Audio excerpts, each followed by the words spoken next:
8 lecture 4 fourth lecture की तरफ हम प्रोसीड कर रहे हैं। देखिए डियर स्टूडेंट्स, लास्ट लेक्चर के अंदर हमने क्रिस्टल सिस्टम्स के बारे में पढ़ा था और हमने देखा था कि मोस्ट सिमेट्रिकल सिस्टम की बात की थी, हमने मोस्ट अनसिमेट्रिकल सिस्टम की बात की थी, हमने उसके अंदर total number of Bravais lattices calculate किए थे। आज हम उसका एप्लीकेशंस देखते हैं। एप्लीकेशंस इसके ऊपर बेस्ड किस किस टाइप के क्वेश्चंस आपके एग्जाम के अंदर आ सकते हैं। फॉर एग्जांपल देखिए क्वेश्चन पढ़ते हैं हमारे पास क्या है, द क्रिस्टल सिस्टम, एक question, the crystal system, the crystal system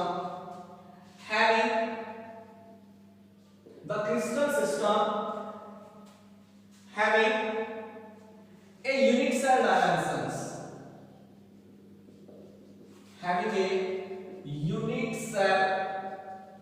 dimensions, एक क्रिस्टल सिस्टम हमारे पास जिसके अंदर यूनिट सेल डायमेंशन दिया हुआ है और यूनिट सेल डायमेंशन हमारे पास क्या आता है, A का वैल्यू दे दिया 0.378 नैनोमीटर, B का वैल्यू दे दिया 0.378 नैनोमीटर और जो हमारे पास C का वैल्यू दे दिया 0.378 नैनोमीटर।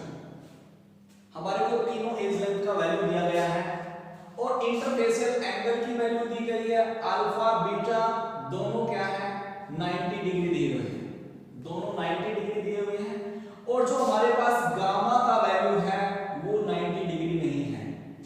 आपको बताना है कि ये किस प्रकार के सिस्टम को बिलोंग करता है, ये हमारे पास कौन सा सिस्टम है, किस प्रकार का सिस्टम को ये बिलोंग करता है।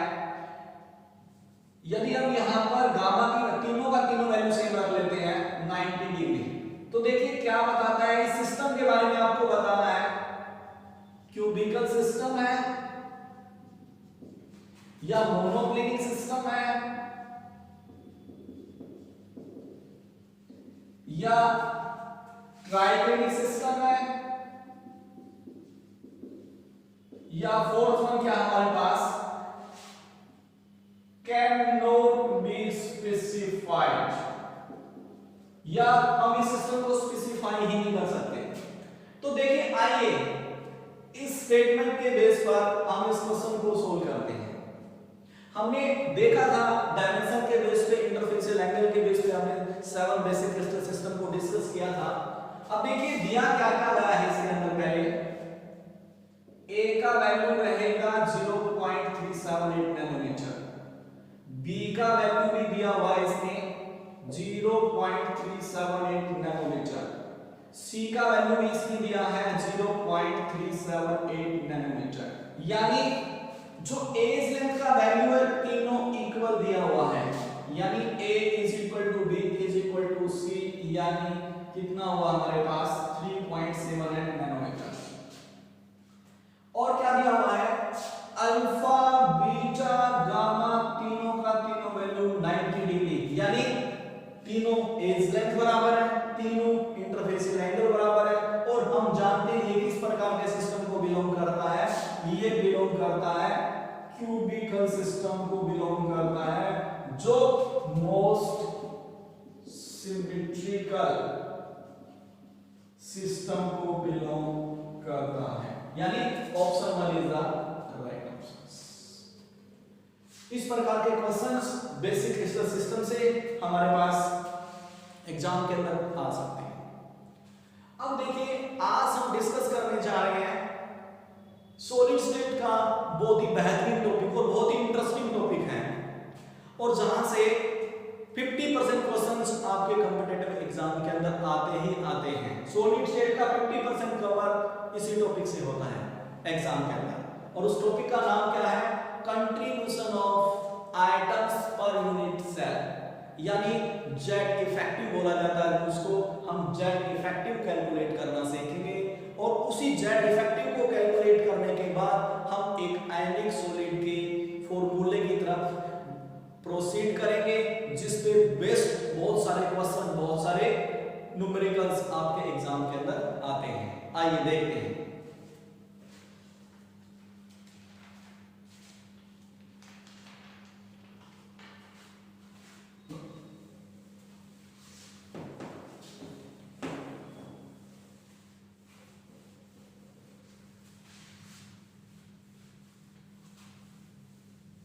देखिए टॉपिक का नाम क्या है हमारे पास टॉपिक का नाम है कैलकुलेशन ऑफ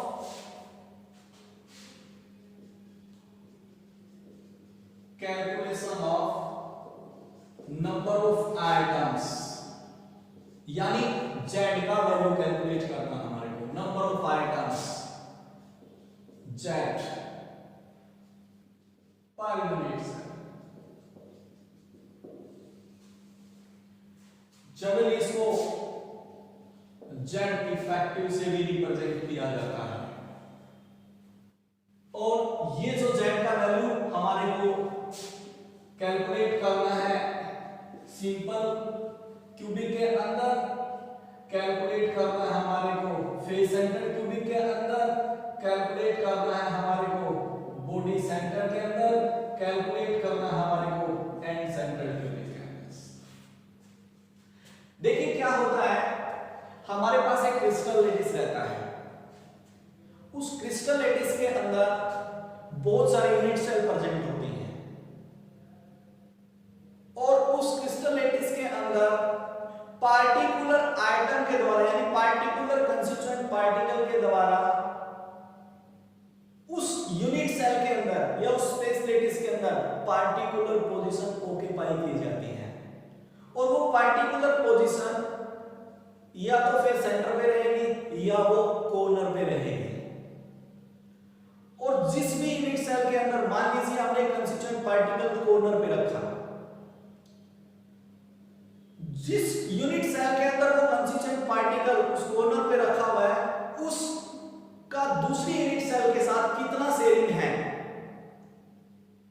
उस पोर्शन को मिला के एक दी यूनिट सेल के अंदर जो वैल्यू आती है उसको हम क्या कहते हैं, उसको कहते हैं हम जेड इफेक्टिव।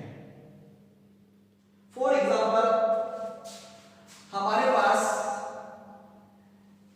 क्या रहता है, हमारे पास जो सेम वैल्यू रहती है हमारे पास, यानी यदि हम बात करते हैं किसी सिंपल यूनिट सेल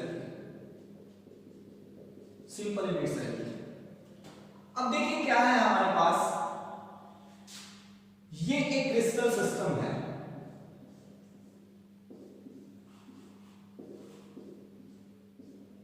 ये एक क्रिस्टल सिस्टम है।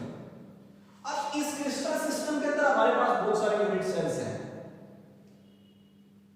अब यदि मैं इसको पार्टिकल को कहां पर रखा जाएगा, इसमें कॉर्नर्स पर, और इस कॉर्नर्स पर जब मैं पार्टिकल को रखता हूं तो देखिए हमारे पास किस प्रकार का एक सिस्टम है, एक क्यूब हमने ऐसे रखा, दूसरे क्यूब को मैं ऐसे रखता हूं, तीसरा क्यूब हमारा, अभी मैं 2D की बात कर रहा हूं, तीसरा क्यूब मैंने ऐसे रखा और फोर्थ क्यूब मैंने ऐसे रखा। अब क्या हुआ, यहां पर चार क्यूब यानी चार जो हमारे पास यूनिट सेल है वो एक प्लेन के अंदर है, चार ही क्या होंगे इसके ऊपर, चार इसके अपर फेस पर लाई करेंगे या बिलो फेस पर लाई करेंगे। यानी कहने का मतलब क्या है, यहां पर हमारे पास क्या हुआ, टोटल नंबर ऑफ क्यूब कितने मिले, 8। और मान लीजिए मैं कंस्टिट्यूएंट पार्टिकल को यहां पर रखता हूं, इस कॉर्नर पर रखता हूं, तो क्या हुआ, इसका एक कॉर्नर 8 क्यूब के अंदर क्या है, कॉमन है, यानी total number of cube 8 and one corner is common to 8 cube. 8 cube के अंदर इसका एक कॉर्नर क्या है, कॉमन है। इसका मतलब अपने खुद के क्यूब में इसकी कितनी शेयरिंग है, इसका कितना पार्ट है। अब टोटल कॉर्नर हमारे पास 8 हुए और उन 8 के अंदर एक कॉर्नर क्या है, ये कॉमन है, लेकिन खुद के क्यूब में कितना कॉमन है, ये इसको बोलते हैं हम जेड, यानी खुद के कॉमन में, यानी contribution of the corners in on cube, वो कितनी रहेगी, 1/8, यानी कंट्रीब्यूशन यूनिट सेल कितना आया हमारे पास पर यूनिट सेल के टोटल कॉर्नर हमारे पास 8 थे और हमारे पास इसकी खुद के अंदर कितना आया 1/8 यानी मैं यदि निकालूं जनरली मैं निकालता हूं यानी number of items in per unit cell वो क्या आएगा 8 कॉर्नर और खुद के क्यूब में इसकी कंट्रीब्यूशन 1/8 यानी 8 में 8 यानी हमारे पास जो z का वैल्यू है वो कितना रहता है 1। इसी प्रकार से हम बात करते हैं किसके अंदर एफसीसी के केस में। अब देखिए पहले तो क्वेश्चन वाइज होता है कि एफसीसी रहता क्या है कि एफसीसी के अंदर जो पार्टिकल है वो कॉर्नर्स के साथ फेस सेंटर पर लाई करेंगे। अब देखिए हम बात करते हैं कॉर्नर पे हमने देखा कि कंट्रीब्यूशन रहता है 1/8 टोटल 8 कॉर्नर है और एक कॉर्नर पे कंट्रीब्यूशन 1/8 यानी हमारे पास वैल्यू z का कितना आया 1। लेकिन यदि बात करते हैं हम फेस सेंटर की अब देखिए एक फेस हमारे पास ही है एक फेस हमारे पास ही है इन दोनों फेस के लिए एक क्या रहेगा एक कॉमन रहेगा इसका मतलब कंट्रीब्यूशन कितनी रहेगी 1/2 तो हम क्या करते हैं 8 में 1/8 टोटल हमारे पास फेस कितने हैं 6 एक की कंट्रीब्यूशन 1/2 यानी कितना आया हमारे पास 1 + 3 4 यानी z का वैल्यू यानी number of item present in per unit cell total हमारे पास कितने आए 4। हम एफसीसी की बात कर रहे हैं। अब बात करते हैं हम किसकी एज सेंटर की बात करते हैं edge centre cubic unit cell. अब देखिए क्या रहेगा इसमें पार्टिकल कॉर्नर पे तो रहेंगे ही रहेंगे साथ में कहां रहेंगे एज पे।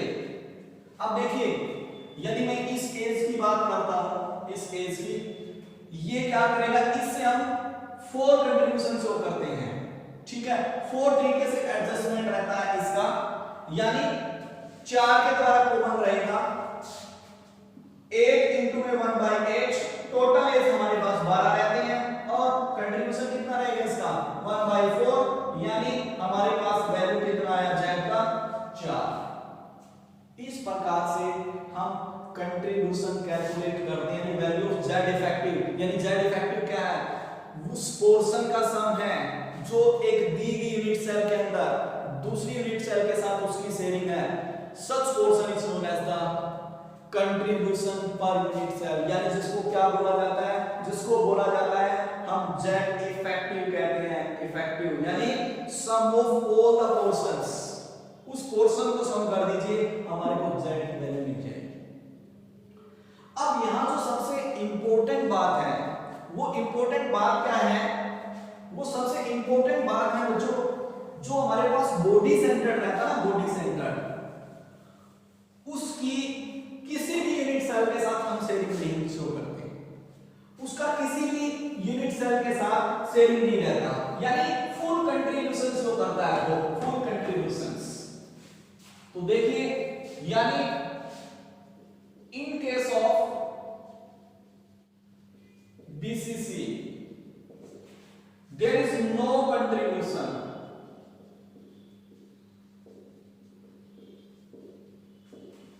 with other unit cell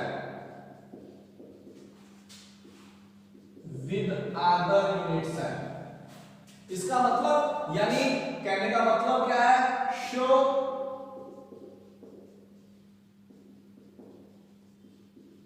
full contribution show करता है।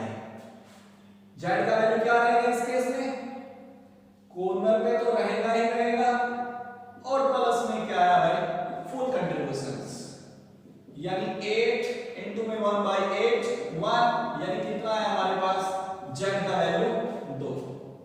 इस प्रकार से हम BCC के केस में क्या कैलकुलेट करते हैं BCC के केस में हमने z का वैल्यू कैलकुलेट किया। पहले हमने देखा कि जो कॉर्नर्स रहता है कॉर्नर्स के केस में देखा 8 में 1/8 1 आया। यदि हम बात करते हैं FCC की वैल्यू 8 इंटू में 1/8, फेस पे हाफ कंट्रीब्यूशन रहता है, हमारे पास वैल्यू 4 आया। यदि हमने बात की किसकी, एसीसी यानी एज को यदि मेंशन करते हैं तो हमारे पास वैल्यू कितना आया बच्चों, हमारे पास वैल्यू अगेन 4 आया। यदि मैं बात करता हूं बीसीसी की जो फुल कंट्रीब्यूशन शो करता है 8 इंटू में 1/8 प्लस फुल कंट्रीब्यूशन यानी वैल्यू हमारे पास कितना आया। अब देखिए यदि आप इसको निकाल नहीं पा रहे हैं, जस्ट यदि आपको इसका वैल्यू भी याद है तो भी एग्जाम में आपको क्वेश्चन आसानी से बन जाएगा।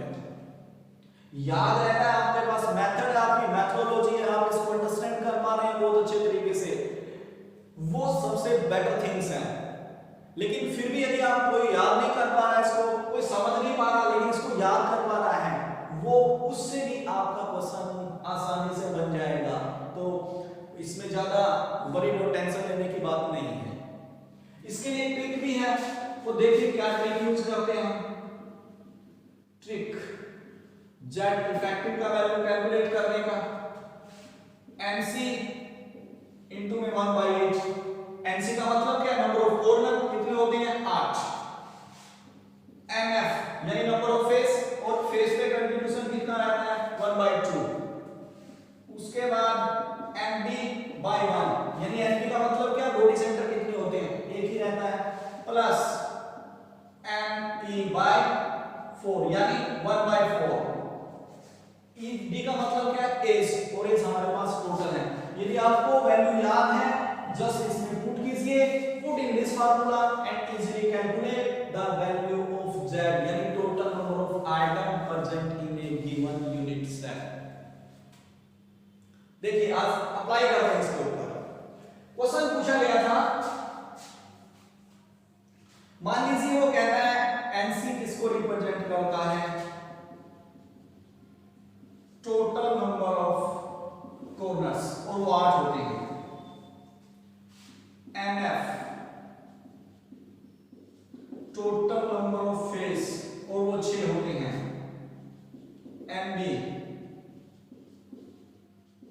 बॉडी सेंटर 1 रहता है, ईडी यानी edge total number of edge 12 रहते हैं। आपको ये वैल्यू याद है, आपके पास क्वेश्चन आता है इस प्रकार का, आपसे पूछता है कि total number of Z effective calculate कीजिए, तो आप आसानी से इस फॉर्मूले के अंदर पुट कीजिए and you can find out the answer only in few microseconds. Note कर लीजिए इसको। अब देखिए इस पे बेस्ड यदि हमारे को कंस्टिट्यूएंट पार्टिकल का पोजीशन पता चल जाता है, उसके नंबरिंग पता चल जाती है कि कितनी आइटम्स हैं, उसके बेस पर हम क्या करते हैं, डिटरमिनेशन ऑफ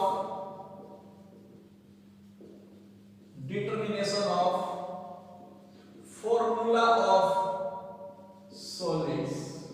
हम उससे क्या करते हैं, वेरी वेरी इंपॉर्टेंट, हम उससे उस सॉलिड का फॉर्मूला फाइंड आउट कर सकते हैं आसानी से। और मान लीजिए हमारे पास AB टाइप कोई भी एक आयनिक सॉलिड है, AB टाइप, और वो कहता है कि आपको उसने A की पोजीशन दी हुई है और उसने आपको B की पोजीशन भी दी हुई है। वो कहता है मान लीजिए A का जो पोजीशन है वो क्या है, कॉर्नर पर है, और B का जो पोजीशन है वो कहां पर है, फेस पे भी बोल सकता है, बॉडी पे भी बोल सकता है, एल सेंटर पे भी बोल सकता है। तो आप क्या कीजिए, आप contribution per unit cell calculate कीजिए एंड राइट द फॉर्मूला, जो प्रपोर्शन है उसका, उसमें आप क्या कर लीजिए, कैलकुलेट कर लीजिए आप आसानी से। मान लीजिए यहां नंबरिंग आ गई 1, यहां आया 2, अब देखिए फंक्शन क्या बन जाएगा उसका, ये उसका फॉर्मूला आ जाता है। आइए देखते हैं इस पे बेस जो प्रीवियस आपके एग्जाम में लिखने जेईई मेंस में एडवांस में जो क्वेश्चन पूछे गए हैं उसका एप्लीकेशन अब हम यहां स्टडी करते हैं।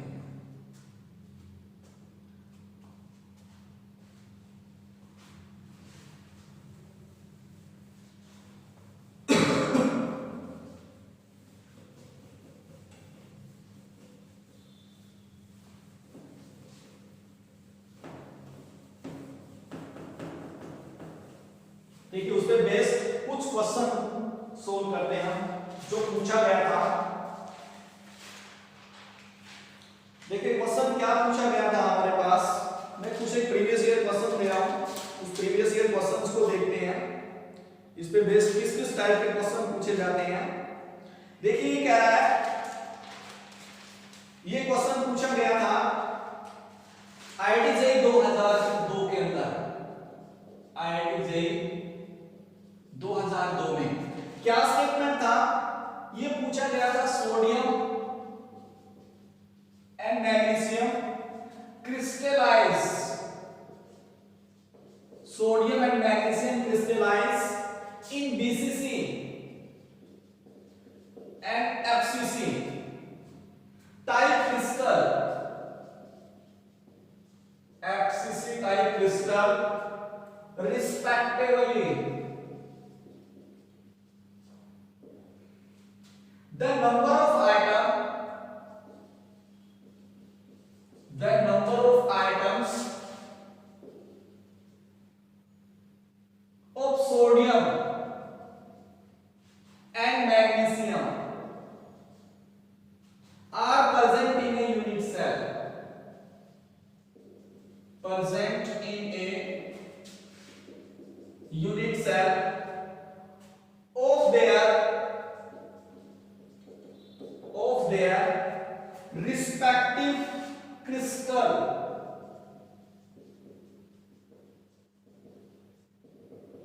फर्स्ट पोर्शन में उसका वैल्यू दिया था इसने 4 and 2, सेकंड में पूछा था उसने 9 and 14, और थर्ड में वैल्यू दे रखी थी उसने 14 and 9, और फोर्थ था बच्चों 2 and 4। ये क्वेश्चन आईआईटी जेईई में उसने 2002 में पूछा था। आइए देखते हैं ये क्वेश्चन कैसे सोल्व है। देखिए क्या दिया इसने, ये कह रहा है कि मेरे पास सोडियम है और मेरे पास मैग्नीशियम है। ये कहता है सोडियम का जो क्रिस्टल है वो बीसीसी फॉर्म के अंदर है, और जो मैग्नीशियम है, मैग्नीशियम का क्रिस्टल है वो फेस सेंटर्ड क्यूबिक के अंदर है। क्या पूछ रहा है, ये पूछ रहा है आपसे number of item of sodium and magnesium present in a unit cell, यानी आपसे ये जेड की वैल्यू निकलवाना चाह रहा है, यानी कंट्रीब्यूशन पर यूनिट सेल पूछ रहा है आपसे जेड। तो देखिए सोडियम के केस में क्या है, बीसीसी है, बीसीसी आपको पता है जो वैल्यू ऑफ जेड रहेगा, यानी जेड क्या है, number of item in a unit cell of sodium, वो क्या रहेगा, टोटल 8 कॉर्नर रहते हैं बीसीसी के अंदर। अब बीसीसी का जो ज्योमेट्री रहता है बीसीसी, इसमें क्या है, पार्टिकल कॉर्नर पे साथ में बॉडी के सेंटर पर रहता है। अब टोटल कॉर्नर 8, कंट्रीब्यूशन 1/8, एक बॉडी के अंदर होता है, फुल कंट्रीब्यूशन शो करता है, दोनों को ऐड कर दीजिए, यानी 1 + 1 यानी 2। जो जेड का वैल्यू कितना है इसके अंदर बीसीसी के केस में 2। अब चलते हैं एफसीसी पे। पार्टिकल क्या क्या कहां लाई करते हैं, कॉर्नर पे तो रहेंगे ही, साथ में क्या रहेंगे, फेस सेंटर पर। अब देखिए दोनों को ऐड कर देंगे, हमारे पास क्या आ जाएगा, जेड का वैल्यू आ जाएगा, यानी number of item present in a given unit cell 8 * 1/8 plus 6 * 1/2, यानी टोटल फेज 6, और एक फेज की कंट्रीब्यूशन 1/2, यानी क्या हुआ हमारे पास 1 + 3 यानी 4। यानी हमारे पास सोडियम का जो वैल्यू है वो तो आया 2, और हमारे पास जो मैग्नीशियम का वैल्यू आया वो 4। चेक कर लीजिए and set the according to the options. Sodium का वैल्यू 2, ये 4, this is the right answer. बहुत ही आसान क्वेश्चन पूछा गया था ये। अब देखिए नेक्स्ट क्वेश्चन,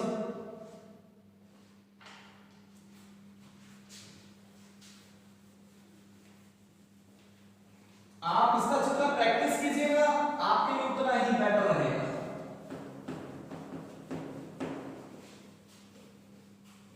उसके बाद नेक्स्ट क्वेश्चन देखिए,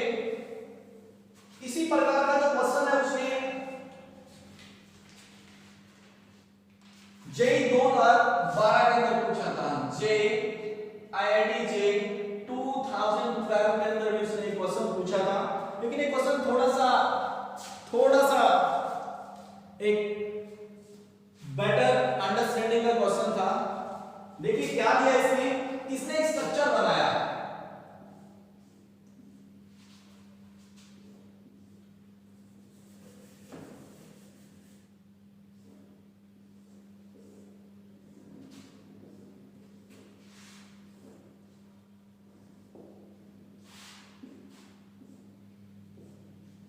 उसने इस प्रकार से स्ट्रक्चर बनाया और उसने स्ट्रक्चर ड्रा करके क्या बोला कि जो कंस्टिट्यूएंट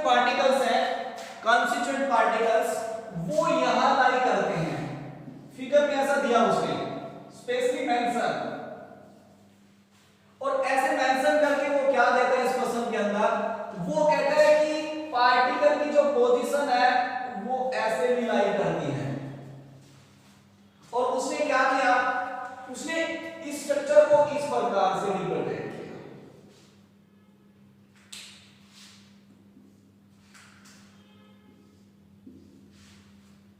इस प्रकार से वो स्ट्रक्चर देता है और साथ में क्या कहता है, साथ में वो ये कहता है कि एक इस प्रकार से यहां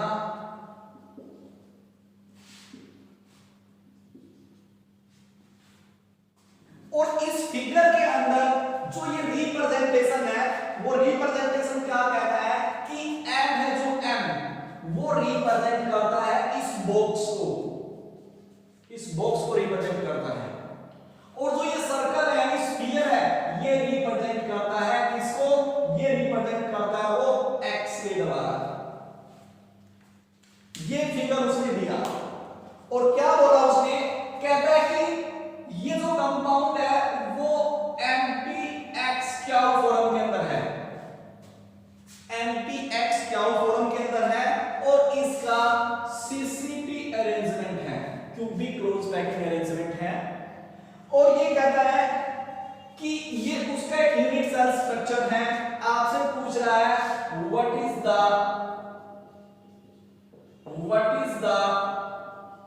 एम्पिरिकल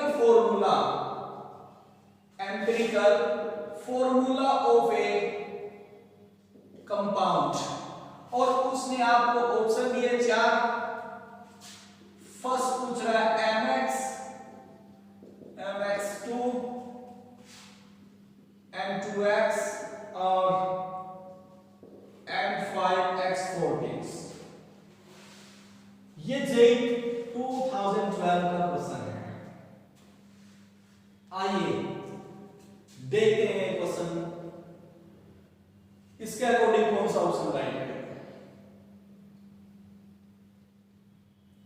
देखिए उसने ये एक यूनिट सेल स्ट्रक्चर किया, हमारे को क्या करना है, हमारे को वैल्यू निकालनी है m की और x की। अब बिल्कुल साफ साफ उसने बोला है कि जो m है वो किसके द्वारा दिखाया गया है, एक बॉक्स के द्वारा। आप देख लीजिए बॉक्स की पोजीशन कहां है, बॉक्स यहां पर भी है, यहां पर भी, यानी ये एज को रिप्रेजेंट करता है और साथ में उसने बॉक्स को रखा बॉडी के सेंटर पर। तो देखिए क्या करेंगे, जो टोटल हमारे पास बॉक्स है यानी